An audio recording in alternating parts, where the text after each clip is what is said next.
Olá, tudo bem?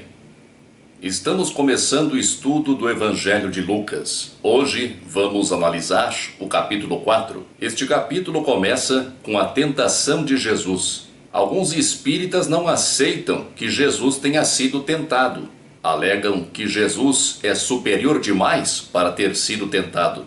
Então dizem que Jesus foi provado. Essa diferença de palavras, para mim, não altera nada. A tradução da Bíblia que eu estou utilizando hoje é a Almeida, Revista e Atualizada. A Bíblia traduzida por João Ferreira de Almeida foi a primeira tradução da Bíblia para a língua portuguesa. Há mais de 300 anos, era uma tradução cheia de erros. A versão atual foi concluída em 1959. É a versão mais utilizada pelos protestantes no Brasil e foi, inclusive, recomendada oficialmente pela CNBB. Jesus, cheio do Espírito Santo, voltou do Jordão e foi guiado pelo mesmo Espírito no deserto durante 40 dias. Pausa. Jesus, cheio do Espírito Santo. Nós já vimos no primeiro vídeo que no texto grego, quando não há artigo antes do substantivo, devemos traduzir como artigo indefinido. Aqui não há artigo antes de Espírito Santo. Então a tradução correta é um Espírito Santo e não o Espírito Santo. O Espírito Santo, como uma das três pessoas da Santíssima Trindade, foi uma invenção dos teólogos, que passou a vigorar a partir do primeiro concílio de Constantinopla, no ano de 381. Jesus estava cheio de um Espírito Santo, ou seja, estava sob a influência ou na companhia de um Espírito Santo, de um Espírito bom. Talvez a maior parte dos espíritas imagine que não possa ter havido influência de qualquer espírito sobre Jesus, sendo ele, segundo a crença espírita, o governador da terra. Aqui eu digo crença espírita porque o espiritismo também é crença. É ciência, é filosofia, é religião, mas também é crença. Quem nos garante que Jesus é o governador da terra? Claro que o que importa para nós é o seu ensino, mas o que temos a respeito do papel ou da natureza de Jesus são opiniões. As religiões tradicionais têm Jesus como Deus. Eu não posso conceber essa ideia, até porque Jesus nunca nos disse que era Deus, pelo contrário, sempre se referiu a Deus como não sendo ele, o que é lógico. Particularmente acredito que Jesus contasse com o auxílio de grande número de espíritos evoluídos ou espíritos santos que o ajudariam na sua tarefa. Afinal, não deve ter sido sem motivo que ele se comunicou com os espíritos de Elias e Moisés no Monte Tabor. E é possível, na minha opinião até provável, que um ou mais espíritos superiores a Jesus, espíritos não pertencentes à terra, vieram em seu apoio enquanto ele esteve encarnado. Jesus é o espírito mais superior da terra. Provavelmente é ele que superintende a evolução da Terra desde o seu princípio, mas certamente ou muito provavelmente no nosso sistema solar há espíritos superiores a ele. Mas então Jesus foi conduzido ou acompanhado por um espírito ao deserto. Ninguém sabe que deserto é este. Há conjecturas a partir dos especialistas, mas o que importa para nós não é a geografia. Jesus foi conduzido por este espírito durante 40 dias no deserto, sendo tentado pelo diabo. Diabo é uma palavra grega, diabolos, é um adjetivo, não é um substantivo, ou seja, é uma qualidade, não é um ser.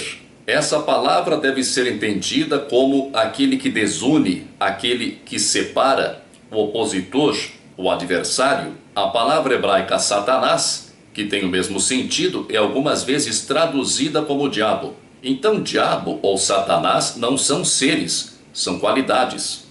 Diabo ou Satanás é o que separa o homem da sua origem divina. É o que forma o antagonismo entre o corpo e o espírito.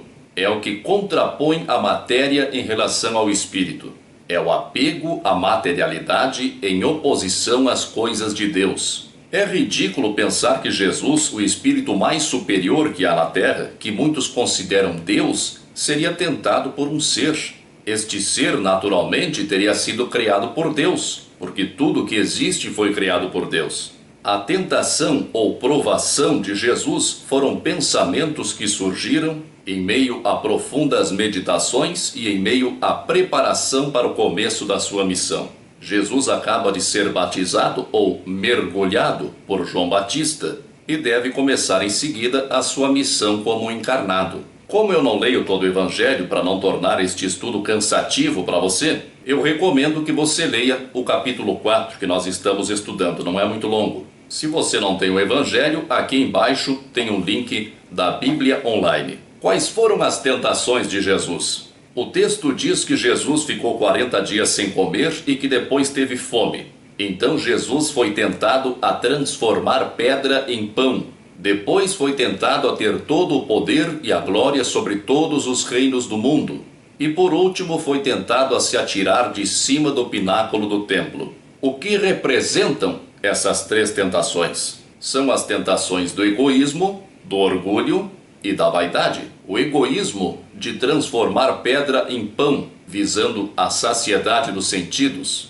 O orgulho do poder e da glória, de estar acima de tudo e de todos, de ser rico e famoso. A vaidade de se atirar de cima de uma grande altura, achando que nada lhe aconteceria, de se achar invencível, capaz de qualquer proeza. É claro que Jesus não chegou a desenvolver esses pensamentos. Isso fica evidente nas respostas que ele elaborou para estas três tentações retiradas do Antigo Testamento. Foram apenas constatações que passaram pela sua cabeça enquanto meditava e se preparava para o início da sua atividade. Temos que lembrar que Jesus estava sozinho no deserto. Se não havia ninguém com ele, foi o próprio Jesus quem contou esse episódio para alguém. Contou para um ou mais dos apóstolos, provavelmente. Por que ele contou? Para que ficasse registrado. Tudo o que ficou registrado sobre as palavras e os atos de Jesus contém ensinamentos que foram cuidadosamente elaborados por ele. Se você é cristão,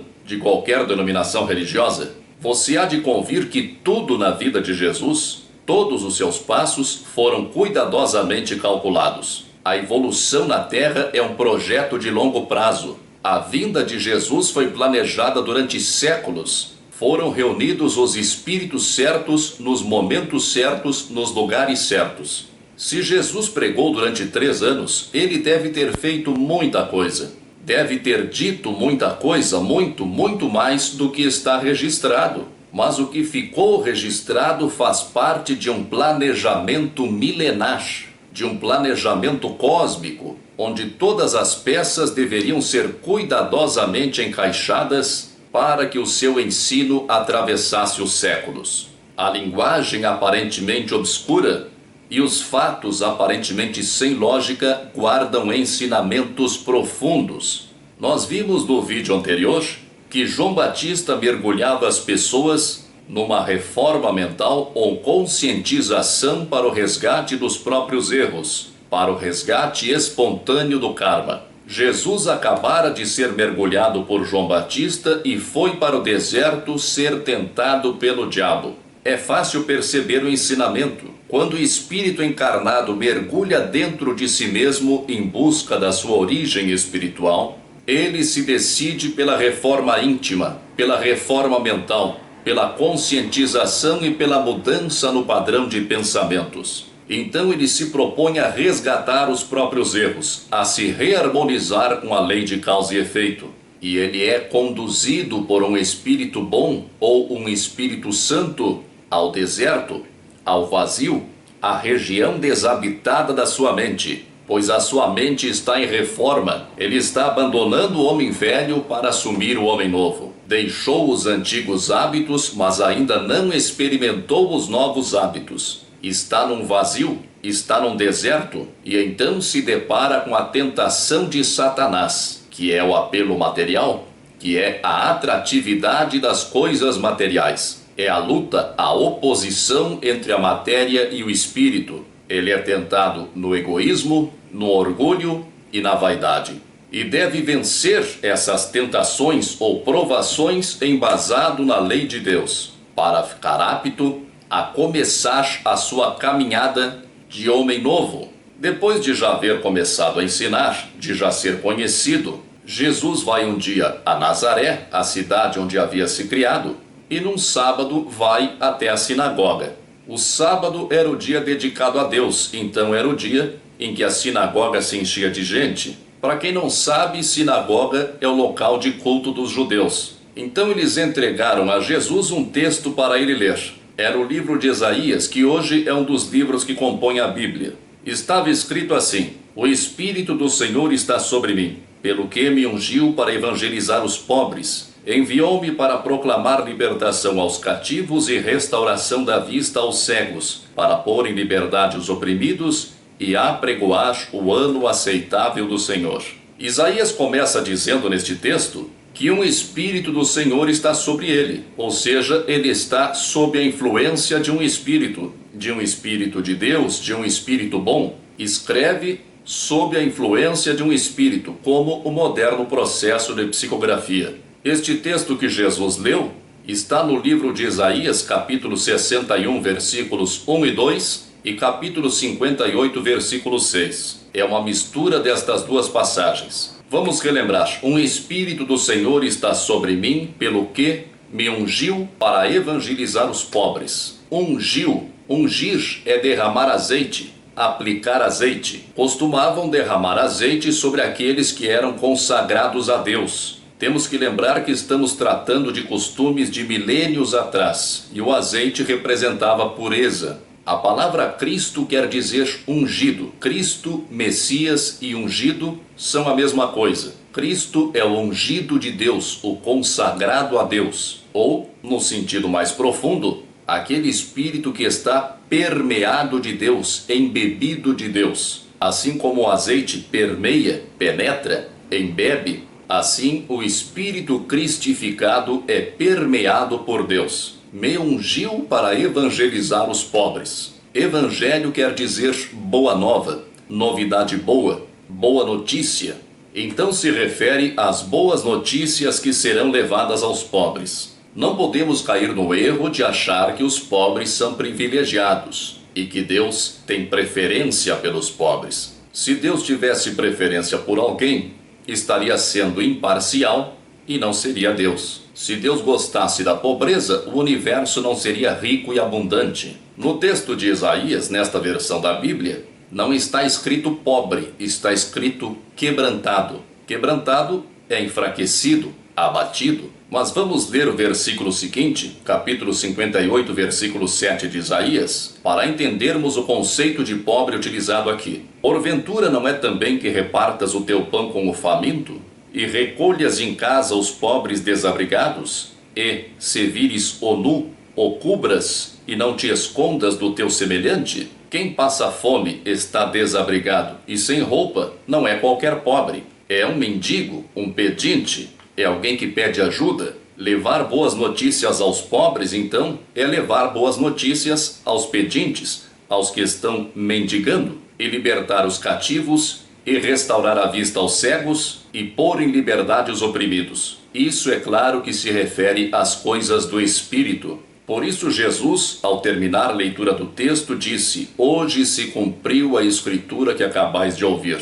Ele disse aos que estavam presentes na sinagoga ouvindo que isso que estava escrito no livro de Isaías se cumpria nele, na missão dele. Então é evidente que se trata de coisas do Espírito. Levar boas notícias aos pobres, aos pedintes, aos que estão mendigando as coisas do Espírito, o alívio para a sua fome de justiça, o alívio para os pensamentos que vagavam desordenadamente, que vagavam a esmo, ansiando por um abrigo seguro, o alívio para os que estavam nus, sem vestes, talvez para os que estivessem sem uma vestimenta carnal, esperando há séculos por uma oportunidade de reencarnar e colocar em prática as suas novas resoluções. Libertar os cativos, os que estão presos aos erros cometidos no passado e às suas crenças escravizantes. Restaurar a vista aos cegos, aos que já estejam aptos a enxergar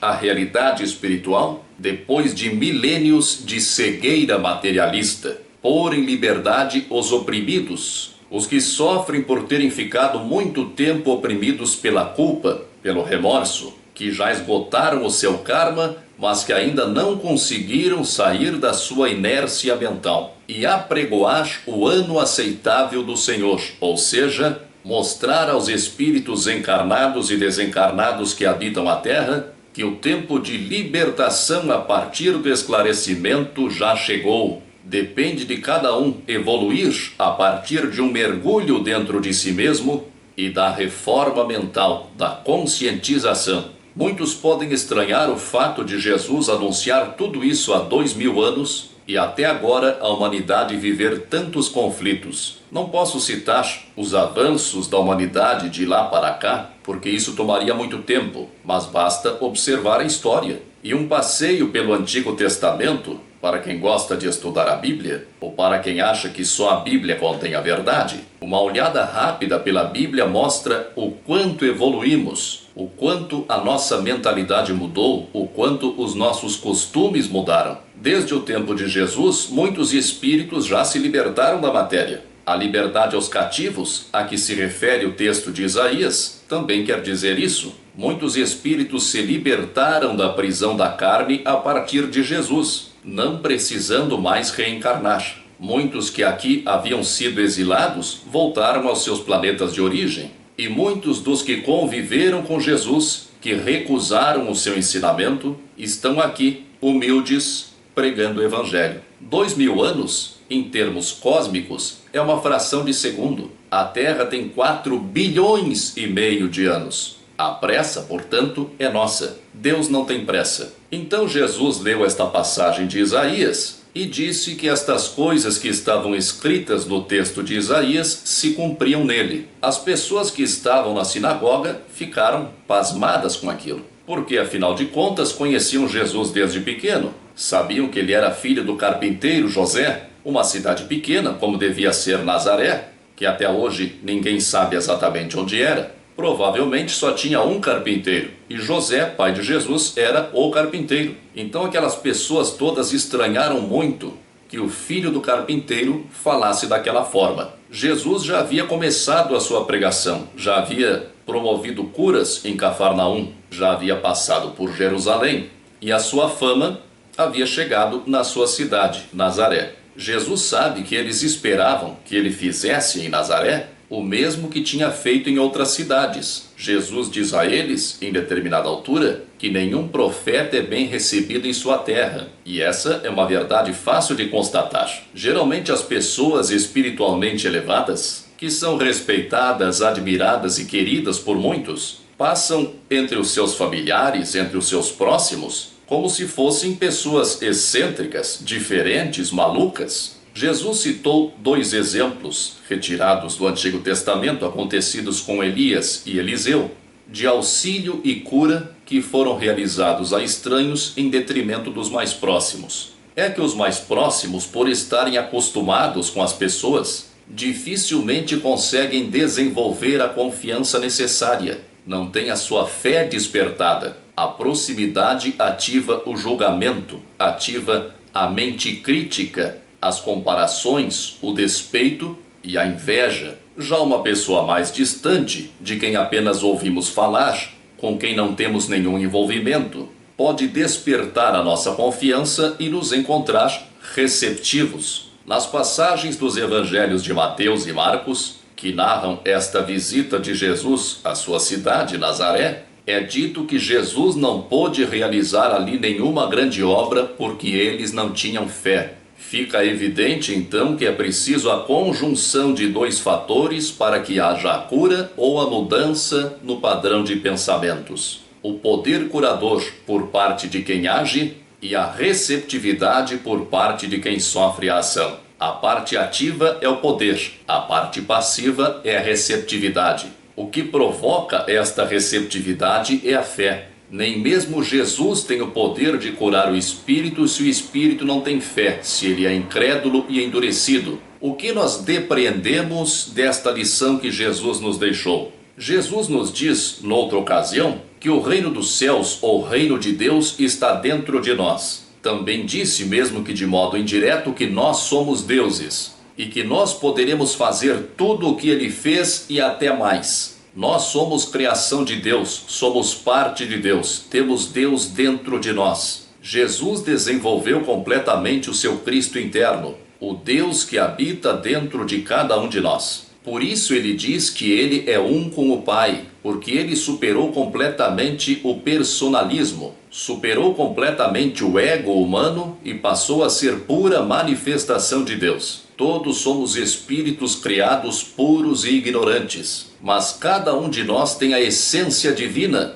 Todos tendemos à perfeição, todos vamos desenvolver um dia as qualidades do Cristo. Nós temos as qualidades do Cristo em essência, mas temos também em nosso estágio evolutivo, temporariamente, a atração pela matéria, o personalismo, o egoísmo, que é o adversário interno, que é o opositor das coisas do Espírito. Assim como o céu e o inferno são criações nossas, nós temos a potencialidade crística dentro de nós mesmos e temos temporariamente o apelo à materialidade, o ego, que na Bíblia é chamado de Satanás ou diabo. Nós vimos que Jesus volta para a sua terra, é admirado pelos seus, mas não consegue promover nenhuma cura pela incredulidade deles. No final é expulso da cidade por eles e eles tentam jogá-lo de cima de um monte. Tamanho é o seu despeito, mas ele passa por eles e eles não fazem nada. A lição é que depois de ter começado a desenvolver a potencialidade crística,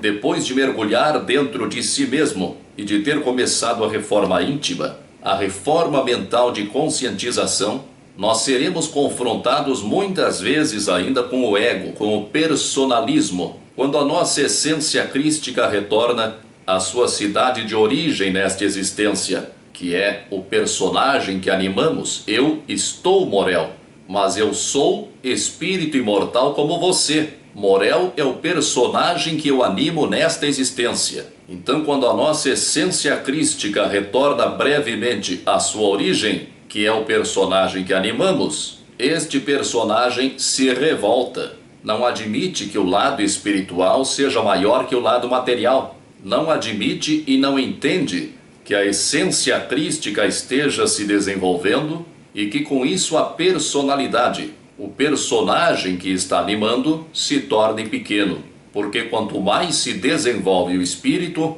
menos importância tem a personalidade transitória. Jesus se desenvolveu a tal ponto que anulou a sua personalidade. Não era mais um homem como qualquer outro, era pura manifestação de Deus. Mais tarde, quando Jesus anuncia aos apóstolos o que iria acontecer com ele, que seria maltratado, humilhado e crucificado, Pedro tenta dissuadi-lo, tenta fazer Jesus mudar de ideia. E Jesus diz a Pedro: vai para trás de mim, Satanás, porque não entendes das coisas de Deus, só das coisas dos homens. Pedro estava preocupado com o homem Jesus, mas o Espírito que se chamou Jesus, que desenvolveu completamente o Cristo dentro de si, pensava no Espírito, não na matéria. Isso mostra que Satanás é o nosso inimigo interno. Satanás é o apelo à materialidade e ao personalismo. Satanás não é um ser. Se você tem medo de Satanás, se você foi criado com a ideia de que Satanás é um ser, se foi isso que lhe ensinaram,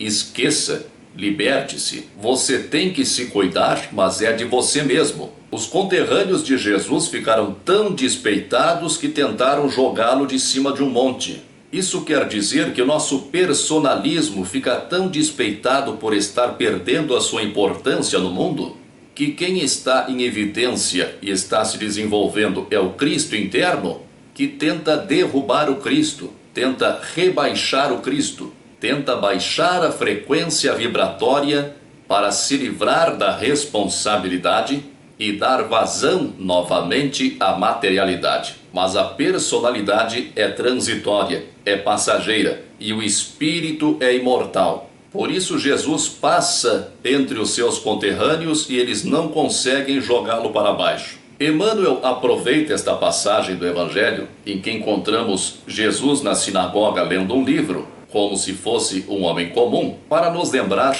da importância da leitura edificante. É através da leitura que nós tomamos contato quase sempre com as verdades que nós já temos capacidade de compreender. Ainda Emmanuel, a propósito da afirmação de Jesus ao ler o trecho de Isaías, de que hoje se cumpriu esta escritura aos vossos ouvidos, nos chama a atenção para aqueles que se aproximam dos círculos religiosos, como nós vemos frequentemente nos centros espíritas, aparentando apenas curiosidade ou então acompanhando alguém como se fizessem um favor ou uma gentileza para este alguém. Mas na verdade eles são atraídos para estes lugares porque chegou a sua hora de tomar contato com algumas verdades. Eles já têm intelecto suficiente para compreender.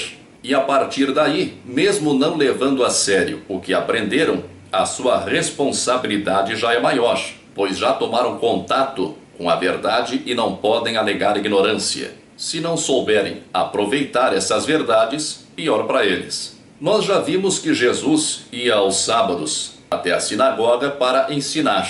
Estava ele novamente em Cafarnaum e num sábado, na sinagoga, havia um homem possesso de um espírito de demônio imundo. Um espírito atrasado, como tantos que se apresentam nas sessões de desobsessão e mesmo em outras práticas religiosas muito populares. Este espírito reconhece a autoridade espiritual de Jesus, se referindo a Jesus como o Santo de Deus. Jesus repreende o espírito dizendo: cala-te e sai deste homem. Nós aprendemos com Champlin que literalmente a ordem cala-te seria amordaça-te. Podemos verificar a autoridade e a energia de que Jesus se valia para lidar com espíritos endurecidos. É claro que temos que considerar a imensa superioridade de Jesus em relação a nós, mas a maneira como ele se dirigia aos espíritos endurecidos não tem nada a ver com a condescendência às vezes exagerada que se vê nas sessões de desobsessão,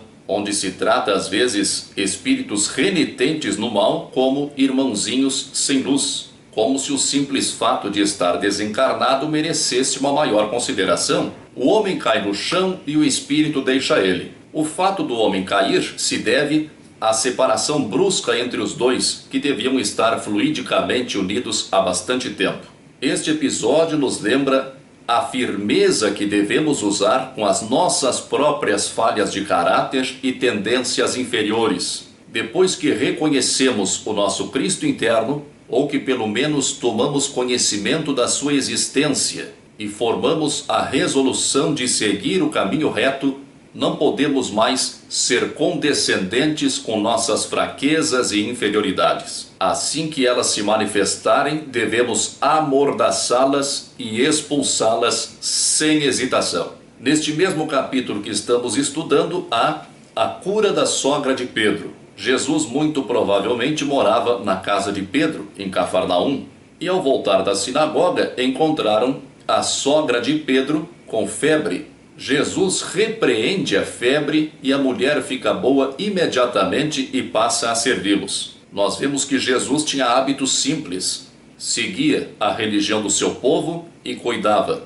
não só dos estranhos, mas também das pessoas mais próximas. Não há nada de errado no fato de alguém não seguir qualquer religião, mas é relativamente comum vermos pessoas que desenvolvem a sua espiritualidade, às vezes lidando com a mediunidade e a projeção astral ou projeção consciente, e que com o tempo passam a se acharem os donos da razão. É claro que isso também acontece dentro das religiões. No próprio meio espírita há vários donos da razão, mas convivendo regularmente com pessoas que têm ideais semelhantes aos nossos, é muito mais fácil de perceber os nossos próprios erros a tempo de corrigi-los. Nós temos mais parâmetros de conduta e principalmente mais críticos. Quem faz a sua caminhada isoladamente fora dos meios religiosos, quase sempre arrebanha um pequeno ou grande grupo de admiradores ou adoradores. Não encontra ninguém que tenha autoridade para contestá-lo, e a tendência é que a vaidade tome conta. Fora a vaidade, há a tendência de enveredar por desvios dos quais inevitavelmente terá que voltar. Em nosso estágio evolutivo precisamos uns dos outros, e o meio religioso ainda é o caminho mais seguro, embora longe de ser infalível. A cura da sogra de Pedro por Jesus nos serve de exemplo, para que não deixemos de cuidar do nosso próximo mais próximo, aquele que divide o teto conosco. Depois de promover muitas curas e o afastamento de espíritos obsessores, certo dia Jesus vai para um lugar deserto. Mas antes de abordar este assunto, volto a falar sobre a vaidade. Jesus repreendia os espíritos obsessores que diziam que ele era filho de Deus ou qualquer coisa neste sentido. Podemos atribuir esta repreensão que ele fazia muitas vezes ao segredo da sua missão. Talvez ele não quisesse que tomassem conhecimento da sua missão cedo demais, antes de dar tempo de concluí-la. Mas o mais provável é que Jesus tenha deixado isso como exemplo para que não fiquemos iludidos com elogios e com títulos elogiosos que recebemos. Às vezes, somos chamados de espírito iluminado, sabendo que isso não corresponde à verdade. Então não podemos nos iludir, já que o pouco que somos capazes de fazer, o fazemos como manifestação de Deus e não por nossa própria capacidade. Todo o bem é Deus. Se fazemos algum bem, é Deus se manifestando, não é nossa própria pequeneza agindo. Jesus é o modelo perfeito da manifestação de Deus através de um homem. Jesus anulou a sua própria personalidade e desenvolveu a sua individualidade divina. Mas retomando, vimos que um dia Jesus foi para um lugar deserto. Lucas não especifica nesta passagem, mas no Evangelho de Marcos nós vemos que Jesus foi para um lugar deserto para orar. Ainda em Marcos, nós vemos que Pedro e outros foram até Jesus e dizem a Jesus que as pessoas o estavam procurando. Em Lucas diz que as multidões não queriam deixá-lo partir, mas Jesus diz que ele deveria ir para outros lugares, que ele deveria anunciar o Evangelho do Reino de Deus também às outras cidades, pois para isso ele foi enviado. Se ele foi enviado, alguém enviou. Se alguém enviou, não foi ele mesmo. Se não foi ele mesmo, ele não é Deus. Respeito quem acha que Jesus é Deus, mas eu nunca percebi nenhum indício disto. Li o Evangelho pela primeira vez aos 8 anos de idade e nunca associei a imagem de Jesus a Deus, embora tivesse alguma orientação religiosa neste sentido. Mas isso não é importante, pelo menos não agora. Tem coisas importantes aqui. Em primeiro lugar, nós vimos e vamos ver várias vezes no Evangelho que Jesus se retirava para orar. Se Jesus, o espírito mais evoluído da Terra, se retirava para orar, é mais do que lógico que nós devemos dedicar alguns momentos do nosso dia à oração em recolhimento. Não há desculpa que nos isente deste cuidado. Depois nós vemos que Pedro, segundo o relato de Marcos, Pedro vai chamar Jesus. Vai avisar Jesus que as pessoas o estavam procurando, queriam a sua presença.